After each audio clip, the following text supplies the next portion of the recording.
Ndodhemi në fshatin Shkallë, i cili ndodhet rreth 25 kilometra larg Tiranës. Si në çdo fshat tjetër, edhe këtu janë të njëjtat plagë, dëshmigrimi, mungesa ujit dhe mungesa rrugës. Në 1915 që ka ndodhur dhe masakra serbe, ku janë vrarë 22 viktima të pafajshme dhe fshati është djegur. Që për asaj kohe, fshati është rindërtuar dhe nëse do të kishte investimet e duhura, turizmi do të ishte një vlerësuar e këtij fshati, pasi bujqësia është shumë e pasur, tokat janë pjellore, por duhet akoma më shumë investim, fshati të eci përpara dhe turizmi të lulëzojë në këtë fshat. Ajo që të bie në sy direkt sapo ndalesh në qendër të fshatit është prania e ambulancës. Ambulancës së fshatit veç emri i ka mbetur i tillë, pasi më shumë gjanë me një kasolle të harruar dhensh. Ajo është krejtësisht jashtë funksionit, njëjtë si edhe shkolla e fshatit, e cila duke mos u frekuentuar prej vitesh, duket në gramat e fundit të mbijetesës së saj, e ta quash institucion arsimor është një iluzion i madh. Teksa hymë në brendësi të fshatit, vërim pak soxhaqe që frymojnë ende sikur të duan të demonstrojnë me forcë që këtu ende ka njerëz. Tret kanë një kret skonjër në fshat. 3-4 shpes janë laqet më tonë. Në di shpet ju, sa është nej komshiu tjetër si punon më rrugën, a mirë majtë rrugën. Ka që vinë një fjallë, ca pleq në ato, sa për të mellë në ngreshën e në patote për vetën. Njerëzit panik sepse këtu shkolla u braktisë. Spital s'ka, një smundje me. Është e mbyllur shkolla që është lart. Po, shkolla është e mbyllur. Mbyllën pra. Braktisja e fshatit ka nisur pa një pikthimi vite më parë. Nuk është një element identifikues vetëm i Shkallës, as vetëm i njësisë administrative Dajt, as vetëm i Tiranës. Braktisja erdhi si pasojë e mungesave të mëdha të fshatit, ku shumë të rinj me sytë e mendjes deshën një jetë më cilësore. Ndaj, gjetën shpëtimin larg Shkallës, drejt Tiranës ose emigrimit. Shtëpitë të rënuara lënë pa mëshirë nga ata që sikur kanë dashur të shpëtojnë 1 minutë më parë prej kësaj të keqe të madhe. Ikur nga sytë këmbët, kjo është panorama e trisht që i shtojnë ca doza me të moshuarit e lënë krejt vetëm.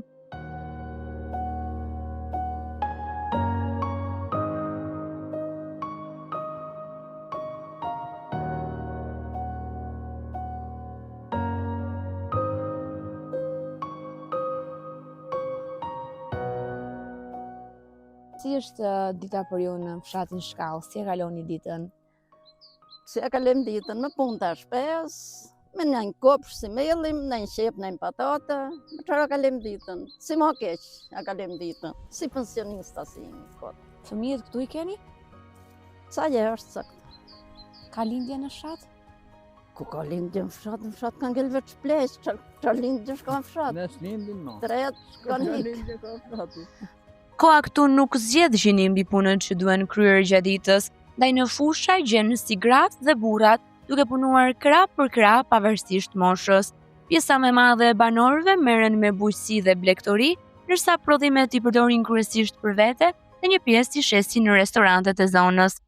Kam një sasi blegtorie, a kuptëm, ato merrem. Edhe asgjë tjetër, mbaj plakën ka njerë me vete. Në s'ka tjetër, kjo është shkolla, është praktikë shkolla, si fshat. Ka qenë fshati më i bukur, është braktisë. Ka kanë hik, janë rajnë nga e Tirana, janë rajnë të atje.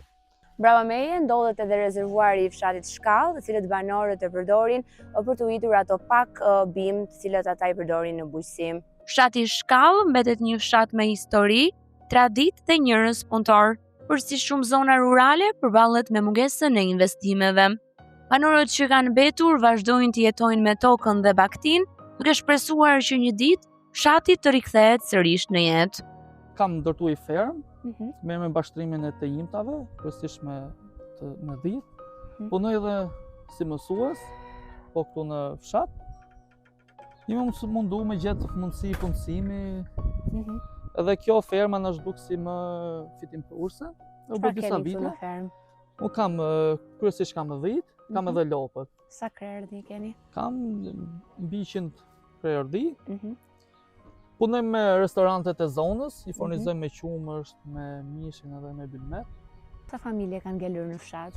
Këtu nuk është se kanë ngelur shumë familje. Kanë qenë më shumë më përpara, por gjithsesi nuk është braktisë fshati.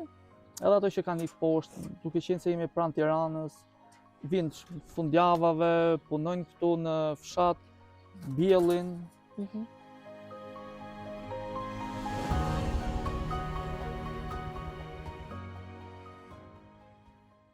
Kujtojmë se kjo zonë mbart edhe një histori të rëndë, që daton më shumë se një shekull më parë. Në qershor të vitit 1915, forcat serbe hynë në fshat dhe kanë kryer një masakër e banorëve të pafajshëm. 22 burra u vranë, ndërsa fshati u doq pothuajse i gjithi. Një tragjedi që la pas plagë të thella dhe një kujtesë që nuk është shuar as sot. Emrat e viktimave janë kdendur në këtë plagë përkujtimore, si dëshmi e asaj që ndodhi këtu. Pra, kjo masakër është bën 1915, në ke aty në Labidar, janë vrarë 22 burra nga Serbi, masakra Serbi. Kjo ndodhi sepse ato ishin të bën marshim nga Lumi andej, nga Shëngjegji, po vishin për shku në Tiranë. Atje një i këtunshëm ngelet një ushtar, ngelet mrapa, ato i marrin pushkën, e na e fusin një provë. Gjëja e lanë për të vra, po aj ngrehet e në vje këtu. Kur të rëgëje kështu, janë këthy prap, ushtëria sërbe, e kanë kap burrat që kanë qenë për rreth, i kanë quër, është mra për këtu mas dajtit. Ati i kanë vra aty mas dajtit. Edhe kanë djek, i kanë vënë zjarmin, gjithë fshatit. I kanë bë fshatin. Në fshat nuk mungojnë dhe ata që kanë dashur të kthehen her pas here, duke investuar në ndërtimin e vilave, si për të mos haruar kësaj tokën ku lindën e rritën, por ata janë më të pakët në numër nga ata që zgjodhen ikjen, duke lënë shkallën me 10 familje në total. Pamja piktoreske dhe njerëzit mikpritës krijonin një përshqellim interesant gjatë kësaj vizite. Mbase fati i këtij fshati, sikurse i shumë të tjerëve, mund të ishte ndryshe, dhe duhej të ishte.